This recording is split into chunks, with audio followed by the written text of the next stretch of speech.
Look at you, stepping out of your hotel and following your nose around the corner to pick up some... Bom dia. Queria pedir pastel de nata. Portuguese. When you're exploring a new side of yourself, that's when you're with Amex. American Express. Don't live life without it.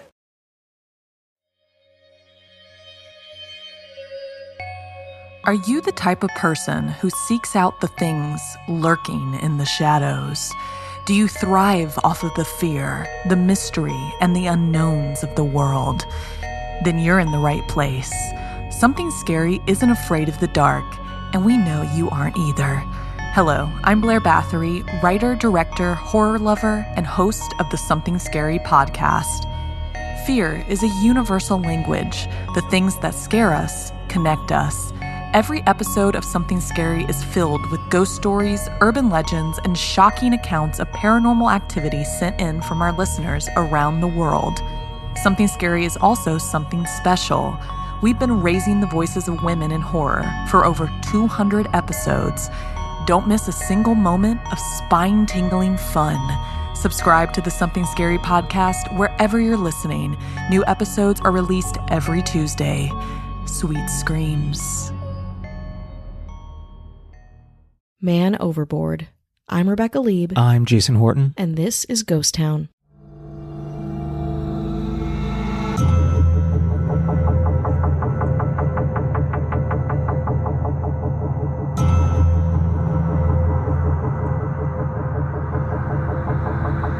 On March 15, 1957, Lawrence Joseph Bader vanished in Akron, Ohio. 4 days later, John Fritz Johnson made an appearance at a local bar in Omaha, Nebraska.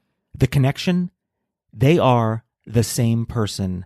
This is the very strange disappearance of Lawrence Joseph Bader. On May 15, 1957, 30-year-old Lawrence Joseph Bader, kitchen appliance salesman from Akron, Ohio, went fishing. Bader leased a boat on the Rocky River in Cleveland and was warned about an impending storm. Bader appeared unconcerned about the deteriorating weather. Around 4:30 p.m., Bader went fishing. 3 hours later, the storm he was warned about arrived. The boat was discovered on the rocks, with minor damage and a missing oar, near Perkins Beach the following day. Bader was nowhere to be found. According to the Coast Guard, the chance of someone surviving was slim to none. Bader told his wife, Mary Lou, who was pregnant with their fourth child, that he had to go to Cleveland on business. Afterwards, he planned on going fishing and would be late. When Mary Lou questioned whether he would come straight home or not, his response, "Maybe I will, maybe I won't."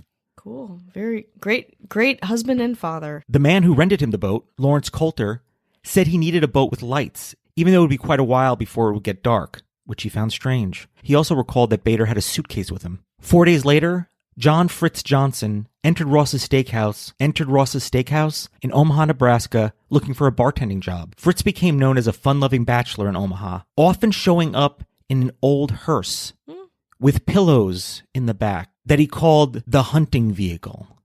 Oh, I don't like this. At first I was like, oh, you must sleep back there. That's a fun party time. But the hunting vehicle? It's a lot going on there. After his bartending shift, he would visit local radio station KBON to use the recording equipment and practice his broadcasting skills.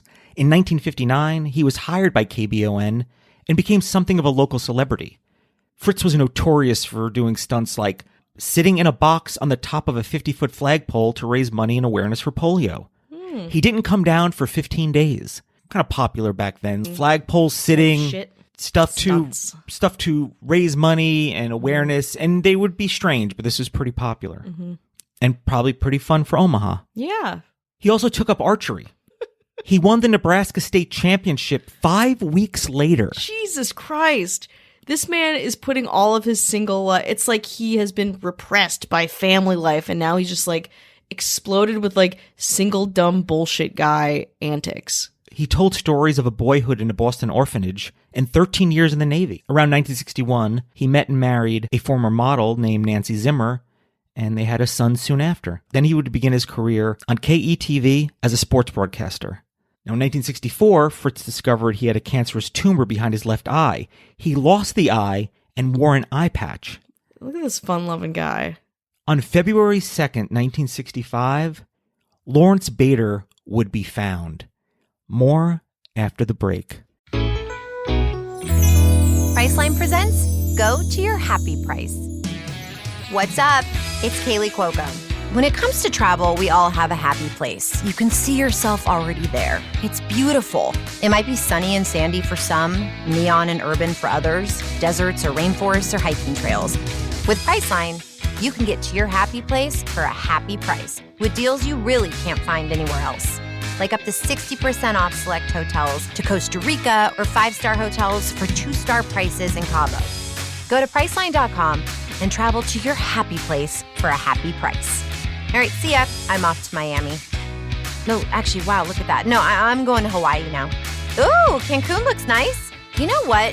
Belize looks pretty nice this time of year. Or, Palm Springs. Go to your happy place for a happy price. Go to your happy price, Priceline. On February 21st, 21-year-old Suzanne Pelka got a strange call telling her to come to a sporting goods show in Chicago. The caller was an old friend of her uncle, Lawrence Joseph Bader, declared legally dead in 1960. Whoa. Fritz was confronted, and his fingerprints were submitted to the FBI, which compared them to Lawrence Bader's when he enlisted in the U.S. Navy when he was 18. They matched. Oh. Johnson said he had no recollection of his life as Lawrence Bader. That's convenient. From an article in Life magazine, it was like a physical shock. Up until that moment, I had no doubt that I was not Larry Bader. But when I heard that, it was like a door had been slammed and someone had hit me right in the face. The reappearance of Bader led to a variety of legal issues. There were Social Security payments to his wife, Mary Lou, as well as an insurance policy worth roughly $40,000. It's not nothing. I would say it's probably about $500,000 today. Damn. Which had been paid out by Mary Lou because Larry Bader died. Yeah. Also, the guy who sold him the boat was looking for restitution because the boat was found damaged and missing an oar. Interesting. According to the Akron Beacon Journal, I am John Fritz Johnson, and I've never heard of this Bader man until this matter came up. He goes on to say, "My God, don't you understand?" he told the reporter. "All of a sudden, I find out that 30 years of my life never happened. You see, I really do have 30 years of memory as Fritz Johnson. What am I supposed to do with those 30 years? Throw them out the door?" What about the Fritz Johnson family members that don't exist? Anything? Psychiatrists examined Bader for 10 days, and they said that Johnson had no recollection of his former life. Convenient. His marriage to Zimmer was annulled. KETV fired him, and Fritz found himself back to work as a bartender, earning $100 a week. Of that, 50 went to Mary Lou for child support, 20 went to Nancy for child support, and he was left with $30 and moved into a Omaha YMCA. He and Mary Lou met in August 1965 in Chicago, despite Johnson's claim that he had no recall of meeting, marrying, or having a family with her. But he was kind enough to meet with her anyway. That's nice. I'm sure she had a couple things to say to him. In 1966, cancer recurred in his liver, and Bader/Johnson died in Omaha on September 16th, 1966, at the age of 39. What could it have been? I want to be fair for a second and say... You want to be fair for a second? For 1 second, I want to be fair. 1 second. Only You 1 get second. 1 second. It could be amnesia from the fishing accident. Sure. It could have been triggered by the tumor in his eye. Or possibly, hear me out, as Larry Bader, he had various get-rich-quick schemes that failed. He was in trouble with the IRS for tax evasion. Yeah, that's tough. He was $20K in debt, which is about $200,000 today. That's a lot. He had a fourth kid on the way at 30 years old. Changed his life insurance plan days before the accident. Why would he want to leave that and marry a 20-year-old model and be a sports broadcaster? Why would that... A good time man at the good time bar. Obviously. And we don't know for sure because he took that to his grave. But what is his motive to be telling the truth? There is no motive to tell the truth. He really didn't know who that person is. What is his motive to lie? Everything I just mentioned. Yeah. And probably more. Loads of motive to lie. So much motive. Too much motive. And even still, like, what sticks in my head is what you said earlier when he told his wife that he was going on this business trip and then fishing. Maybe I'll be back. Maybe I won't. He said something so flippant that it was like, yeah, of course this guy fucking hates his family. He hates what's happening to him. He feels suffocated by the obligation of his 4 fucking kids, tons of debts, all this shit. Of course, he's a 30-year-old man. He's just like, you know what? it's a storm out there. Maybe I can just fucking figure this out and start anew. And in the 1950s, requiring a social security number wasn't a thing the way it was, I believe, starting in the 1980s. Mm-hmm. You didn't need to submit that to do anything, to get a job, to work. Mm-hmm. So you just moved to Omaha, Nebraska, which is, I mean, it's a big city, Yeah. but also you're not moving to New York City, a really dense city, Mm-hmm. Los Angeles, moving to Chicago. So you're moving far enough away Yeah. where who would question that? And within 4 days of him, where's Larry? Within 4 days, he's already looking for a job as Fritz in Omaha.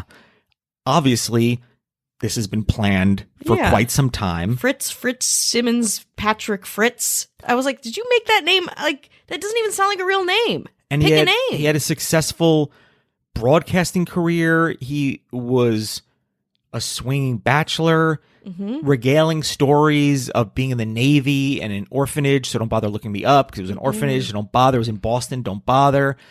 Also, 5 weeks after picking up archery, he's really good at archery. Also, Larry Bader was very good at archery. Well, fuck. You can't have a missing, presumed dead guy who's good at archery. So a couple hours later, another alive guy who's very good at archery. Come on. This man is a fucking narcissist psychopath, right? And yeah, or he's just I'm is not a like, I doctor, want to but- get away. He's like, probably from doing all the get rich quick schemes, he probably was savvy enough and smart enough to be like, I can just walk away from this and I raise my life insurance. His wife still had to raise, the fourth one was on the way. On the way, totally. And like, I say psychopath, narcissist, because it's like, it's not even, he's like, all right, I'm gonna work as this bartender and like keep it low key and like I'm reinventing myself, but like I know that I'm always looking over my shoulder. He's like, no, actually, I'm gonna be a local celebrity now. And I'm gonna marry this model and I'm gonna like do a fucking flagpole stunts because I'm like a perpetual like single man, you know? I have not a care in the world. And his defenses are great because he's like, well, then why do I have 30 years of memory? Nobody has said, what is the 30 years of memory? Yeah, he's we like, can't no, I check just you on that. Yeah, You he's know like, that. no, but I just have it. Yeah. Also, he was probably like in his, 30, 31, 32. I was like, you have memories of being 2 months old? That's weird. Exactly. That's very odd. We're going to minority report you and like figure out like exactly when. Like, no, you can't check any of the shit you're saying. We can't, even now, if this happened now, we really couldn't check a lot of the things except through paperwork, thankfully, you know? And also his defense is, no, I'm not. No, I didn't. Not me. Not me. Can you imagine sitting there in front of your presumed dead husband in Chicago with like 4 kids that are just like on the back of your mind, just being like, him looking at you blankly and being like, who are you? Obviously his narcissism and cowardice to never admit it so he Yeah. can go to the grave as we'll never know. But Totally. we know, and he could have, and maybe he did, I don't know, but maybe he could have said, hey, listen, yeah, I walked away from all of this. Yeah. I'm sorry. Totally. I am your dad. I want to acknowledge myself as being hello 4 kids who lost a father. I'm actually going to like acknowledge that I am your father and I did this thing out of desperation. And now I want to make sure that I'm not like making you think like you're crazy or gaslighting you or whatever, like your experience of growing up with me for the first couple years of your life was real.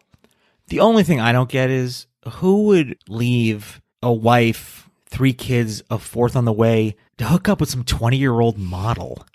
That's the part I don't get. The mystery, something we'll never know.